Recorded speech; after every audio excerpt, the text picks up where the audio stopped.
अस्सलामु अलैकुम वरहमतुल्लाहि वबरकातुह। अऊज़ु बिल्लाहि मिनश शैतानिर रजीम। बिस्मिल्लाहिर रहमानिर रहीम। रब्बिश रह ली सदरी वयस्सिर ली अमरी वाहलुल उक़दतम मिन लिसानी यफ़क़हू क़ौली। आज का हमारा टॉपिक है खाने पीने के आदाब।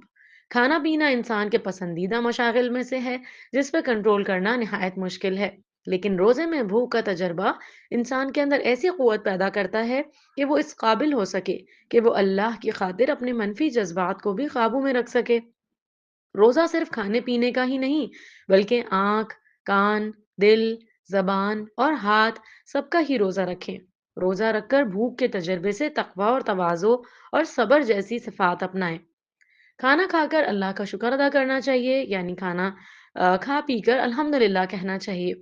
फिर इसी तरह ये है कि अगर खाना ना मिले किसी वक्त या वक्त पर तैयार ना हो, तो गुस्सा नहीं करना चाहिए। खाना अगर पसंद का ना हो तो खामोश रहना चाहिए, यानी अगर आप नहीं खा सकते तो आप इस पर तबसरा भी ना करें। हज़रत अबू हुरैरा रज़ी अल्लाह तआला अन्हु से रिवायत है कि नबी करीम सल्लल्लाहु अलैहि वसल्लम ने कभी किसी खाने में ऐब नहीं निकाला। अगर आपका दिल चाहता तो उसे खा लेते, वरना उसे छोड़ देते। खाने में ऐब निकालने से मुराद ये है कि इंसान खाना खाते-खाते या खाना खाते वक़्त खाने पर तनकीद करने लगे। ये तो बहुत खट्टा है, इसमें नमक कम है, ये बहुत गाढ़ा है, ये पतला है, ये अच्छी तरह पका हुआ नहीं है। यानी कोई ना कोई ऐसी बात की जाए जिससे खाने में नक़्स निकाला जाए।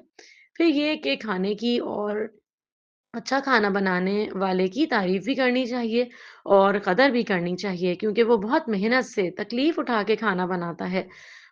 पानी पीने के बारे में रसूलुल्लाह सल्लल्लाहु अलैहि वसल्लम ने फरमाया, जब तुम में से कोई पानी पिए तो बर्तन में साँस ना ले। यानी पीते वक़्त ग्लास के अंदर ही मुँह ना रखे। साँस नहीं लेना चाहिए, बल्कि बर्तन को अलग जुदा किया जाए खुद से और फिर साँस लिया जाए। इसीलिए हमें 3 साँसों में पीने का तरीका सिखाया गया है। फिर इसी तरह ये है कि घूँट-घूँट करके पीना चाहिए, यानी थोड़ा-थोड़ा करके पीना चाहिए, बहुत ज़्यादा एकदम अंदर नहीं उंडेलना चाहिए।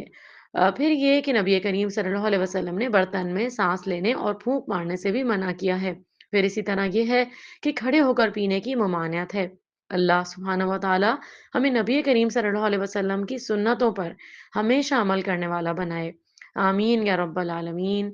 अस्सलामु अलैकुम व रहमतुल्लाहि व बरकातुहू।